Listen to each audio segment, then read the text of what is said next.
बच्चों last term पर हम लोगों ने डिस्कस किया था कार्बोक्सिलिक अम्ल। कार्बोक्सिलिक अम्ल पढ़ रहे थे और कार्बोक्सिलिक अम्लों के अंतर्गत हम लोगों ने डिस्कस किया था क्या कि कार्बोक्सिलिक अम्लों का निर्माण कैसे किया जाता है, इनको क्लासिफाई भी करते हैं और इसके पश्चात इसमें कार्बोक्सिलिक अम्लों को कैसे कैसे बनाया जाता है, इसकी फिजिकल केमिकल प्रॉपर्टीज़ क्या होती है और इसके पश्चात इसमें फॉर्मिक एसिड को लैब में कैसे बनाते हैं और इसको बनाने की जो इंडस्ट्रियल प्रोसेस है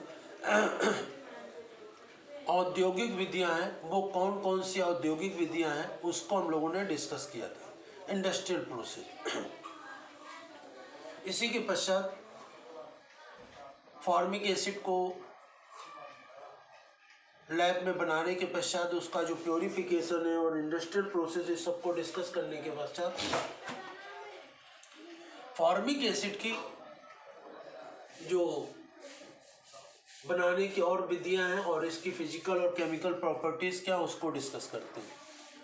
तो फॉर्मिक एसिड बनाने के लिए लैब और इंडस्ट्रियल और दूसरी विधियों के बाद अब देखते हैं एल्कीन और एल्काइन। एल्कीन और एल्काइन, डबल बॉन्ड और ट्रिपल बॉन्ड, एल्कीन और एल्काइनों का ऑक्सीकरण कराते हैं तो फॉर्मिक एसिड प्राप्त होता है। ठीक है ना, जैसे कि एथीन या एथाइन, C2H4 या C2H2, एथीन और एथाइन का हम ऑक्सीकरण कराते हैं तो फॉर्मिक एसिड प्राप्त होता है। जैसे कि यहाँ पर एथीन C2H4, इसका ऑक्सीकरण कराते हैं KMnO4 या K2Cr2O7 पोटेशियम डाइक्रोमेट की प्रेजेंस में तो फॉर्मिक एसिड बनता है। और इसी प्रकार से एथाइन का ऑक्सीकरण कराते हैं इसी KMnO4 या K2Cr2O7 की प्रेजेंस में तो फॉर्मिक एसिड प्राप्त होता है। तो इस प्रकार से एल्कीन या एल्काइन का ऑक्सीकरण कराने पर कार्बोक्सिलिक अम्ल प्राप्त होते हैं।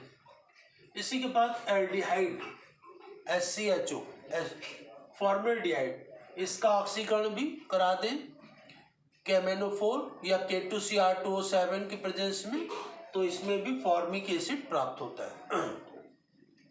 इसी प्रकार से अब इसका पढ़ते हैं फॉर्मिक एसिड, ये तो कैसे कैसे बनाया जाता है और इसकी फिजिकल और केमिकल प्रॉपर्टीज, जैसे कि कॉमनली हम लोग कार्बोक्सिलिक अम्लों की प्रॉपर्टीज पढ़ चुके हैं, उसी के अंतर्गत वैसे ही फॉर्मिक एसिड और एसिटिक एसिड की भी प्रॉपर्टीज होंगी। फिर भी इसमें कुछ प्रॉपर्टीज को हम लोग डिस्कस करेंगे। इसमें जो फॉर्मिक एसिड होता है इसकी जो गंध होती है बहुत ही तीक्ष्ण होती है, बहुत ही तीक्ष्ण गंध होती है। इसका जो बॉइलिंग पॉइंट होता है 373.5 केल्विन, 373.5 केल्विन होता है और मेल्टिंग पॉइंट या गलनांक इसका 281.6 केल्विन होता है। और ये जल, अल्कोहल, ईथर आदि सभी में विलेय है। तो जल, अल्कोहल आदि सभी में विलेय क्यों है? क्योंकि ये हाइड्रोजन बॉन्ड बना लेता है। तो जो भी वैसे सामान्यतः जितने भी ऑर्गेनिक कंपाउंड होते हैं, कार्बनिक यौगिक होते हैं, वो जल में नहीं घुलते, लेकिन वो कार्बनिक यौगिक, वो ऑर्गेनिक कंपाउंड जो कि हाइड्रोजन बॉन्ड बना लेते हैं वो जल में घुल जाते हैं। तो फॉर्मिक एसिड हाइड्रोजन बॉन्ड बना लेता है इसलिए ये जल में घुल जाता है, जैसे अल्कोहल घुल जाता है क्योंकि अल्कोहल हाइड्रोजन बॉन्ड बनाता है। ईथर जल में नहीं घुलता क्योंकि वो हाइड्रोजन बॉन्ड नहीं बनाता है। तो यहाँ पर फॉर्मिक एसिड हाइड्रोजन बॉन्ड बना लेता है इसीलिए ये जल में घुल जाता है। और ये बहुत ही, फॉर्मिक एसिड जो होता है संक्षारक होता है। संक्षारक होता है मतलब नष्ट कर देता है जिस पर पड़ता है। और ये स्किन पर पड़ता है तो फफोले पड़ जाते हैं स्किन पर पड़ते ही, त्वचा पर पड़ते ही इससे फफोले पड़ जाते हैं और ये बहुत ही अधिक संक्षारक होता है, ये हाइड्रोजन बॉन्ड बनाता है। अब जैसे कि फॉर्मिक एसिड है HCOOH, अब इसमें देखिए COOH, ये क्या है? कार्बोक्सिलिक अम्ल। और यहाँ HCO, इतना पोर्शन, ये क्या है? एल्डिहाइड। तो इसमें एल्डिहाइड होने के कारण ये एल्डिहाइडों के समान करैक्टर को भी देता है। मतलब कि जैसे कार्बोक्सिलिक अम्ल होते हैं वो टॉलरेंट एजेंट और फैलिंग सोल्यूशन इसके साथ अभिक्रिया कर जाते हैं एल्डिहाइड और कीटोन, लेकिन अम्लों के साथ, कार्बोक्सिलिक अम्लों के साथ ये टॉलरेंट एजेंट और फैलिंग सोल्यूशन रिएक्शन नहीं करते, लेकिन फॉर्मिक एसिड कट जाता है। क्यों? क्योंकि इसमें एल्डिहाइड समूह होता है। इस कारण से ये फॉर्मिक एसिड टॉलरेंट एजेंट और फैलिंग सोल्यूशन से रिएक्ट कर जाता है, और टॉलरेंट एजेंट से रिएक्शन करने के बाद सिल्वर मिरर या रजत दर्पण देता है। जबकि फॉर्मिक एसिड के अलावा दूसरे जितने भी कार्बोक्सिलिक अम्ल होते हैं वो टॉलरेंट एजेंट से रिएक्शन नहीं करते और सिल्वर मिरर नहीं देते, जबकि फॉर्मिक एसिड दे देता है। और इसी प्रकार से फॉर्मिक एसिड फैलिंग सोल्यूशन से रिएक्शन करके क्यूप्रस ऑक्साइड का रेड प्रेसिपिटेट या लाल अवक्षेप भी देता है, जबकि दूसरे कार्बोक्सिलिक अम्ल नहीं देते। तो फॉर्मिक एसिड ऐसा क्यों करता है? क्योंकि इसमें एल्डिहाइड समूह होता है, इसलिए ये ऐसा करता है। इसी के पश्चात देखें, ये तो फिजिकल प्रॉपर्टी। तो फॉर्मिक एसिड अमोनिया से रिएक्शन कराते हैं तो ये अमोनियम फॉर्मेट बनता है, और अमोनियम फॉर्मेट को गर्म कर दें तो ये एमाइड भी बन जाता है, SCONH2 एमाइड भी बनता है इससे, अगर इसी को अमोनियम फॉर्मेट को गर्म कर दें। और इसी के पश्चात फॉर्मिक एसिड की सोडियम से रिएक्शन कराते हैं तो ये सोडियम फॉर्मेट बन जाता है और हाइड्रोजन गैस बनती है। और जैसे कि किसी भी कार्बनिक अम्ल को कार्बोक्सिलिक एसिड को अम्लों से रिएक्शन कराते हैं तो एस्टर बनता है, जिसे कि हम एस्टरिफिकेशन या एस्टरीकरण की क्रिया कहते हैं, जिसमें कि अम्लों की क्रिया अल्कोहल से कराने पर एस्टरों का निर्माण होता है।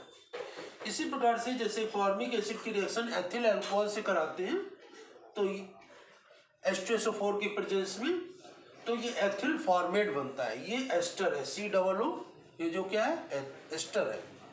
तो ये कौन सा एस्टर, इसका आईयूपीएसी नाम क्या होगा? वैसे सामान्य नाम तो इसका एथिल फॉर्मेट है, आईयूपीएसी नाम क्या होगा? एथिल। एस्टर में क्या लगता है? OH सफिक्स के रूप में, तो इसका नाम क्या होगा? एथिल मेथेनोएट। इसका आईयूपीएसी नाम हो जाएगा एथिल मेथेनोएट। इसी के पश्चात देखते हैं अगला,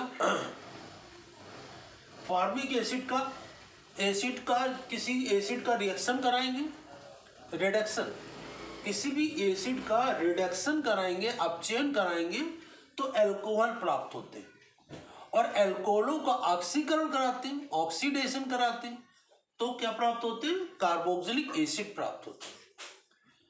तो ये एक अच्छा इसका सिद्धांत है। तो देखिए, फॉर्मिक एसिड का रिडक्शन कराएंगे, अपचयन कराएंगे, लिथियम एल्युमिनियम हाइड्राइड LiAlH4 की प्रेजेंस में इसका रिडक्शन कराएंगे, अपचयन कराएंगे तो हाइड्रोजन इससे जुड़ेगा तो बन जाता है मेथिल अल्कोहल या मेथेनॉल बन जाता है और जल बनता है। तो इस प्रकार से फॉर्मिक एसिड का रिडक्शन या अपचयन कराएंगे तो इसमें मेथेनॉल या मेथिल अल्कोहल बन जाता है। अब इसका जो फॉर्मिक एसिड है, इसका उपयोग किस में किया जाता है? क्योंकि इसका उत्पादन भी औद्योगिक स्तर पर किया जाता है, तो मतलब ये है कि बहुत अधिक उपयोगी है। तो उपयोगी होने के कारण इसका उपयोग बहुत बड़े स्तर पर किया जाता है। अब इसमें उपयोग किसमें करते हैं?